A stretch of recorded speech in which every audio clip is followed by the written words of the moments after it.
या सय्यदी या रसूल अल्लाह व अला आलिका व अस्हाबिका या सय्यदी या हबीब अल्लाह। हुजूर नबी अकरम शफी मुअज़्ज़म ताजदार कायनात सल्लल्लाहु तआला अलैहि वसल्लम की मोहब्बत हम सब के लिए लाजिम है। अगर हुजूर की मोहब्बत सीने में नहीं है तो उलमा फरमाते हैं कि वो सीना किसी मोमिन का सीना नहीं, वो मुनाफिक का सीना है। हजरत सैयदना उम्मुल मोमिनीन सैयदा आयशा सिद्दीक़ा रज़ियल्लाहु तआला अन्हा, आपसे पूछा गया कि आपके ईमान लाने की वजह क्या है, कि आप ईमान क्यों ले आई। तो उम्मुल मोमिनीन आपकी और मेरी माँ सैयदा कायनात सैयदना उम्मुल मोमिनीन आयशा सिद्दीक़ा रज़ियल्लाहु तआला अन्हा आप फरमाती हैं कि मेरे ईमान लाने की वजह ये चीज बनी कि मेरे वालिद जनाब सैयदना अबू बकर सिद्दीक रज़ियल्लाहु तआला अन्हु आप अक्सर वक्त हुजूर की बारगाह में रहते थे। जब हुजूर की बारगाह से वापस घर लौटते थे, जब मेरे बाबा घर तशरीफ ले आते थे, तो जितना वक्त वो घर में बैठे रहते थे तो रसूलुल्लाह की नातें पढ़ते रहते थे, हुजूर की तारीफ बयान करते रहते थे, हुजूर के औसाफ बयान करते रहते थे।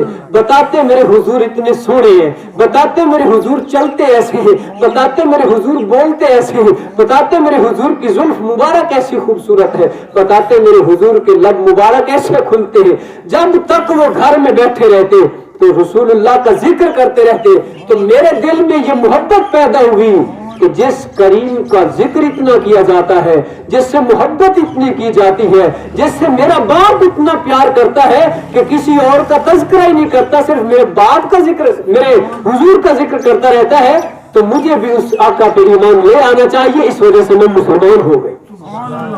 यानी हजरत आयशा सिद्दीक़ा रज़ियल्लाहु तआला अन्हा के ईमान लाने की वजह हुजूर की नातें बनी।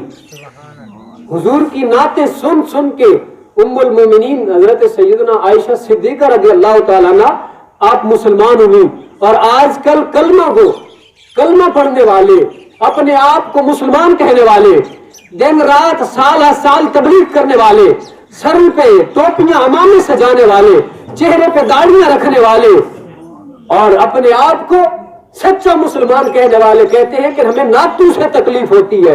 मैं कहता हूं कि हुजूर के जमाना मुबारक में तो सिहाबा ने हुजूर की नातें सुनाई तो लोग मुसलमान हो गए, और आज मुसलमान अपने आप को कहने वाले कहते हैं हमें नातों से तकलीफ होती है।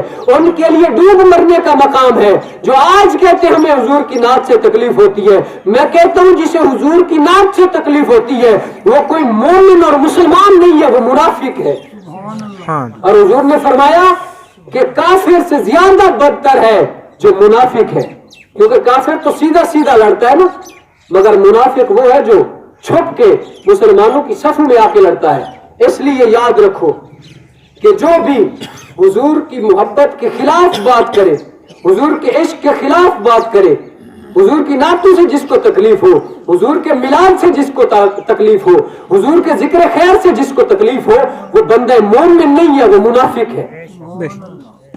अल्लाह पाक हम सबको हुजूर की मोहब्बत अता फरमाए।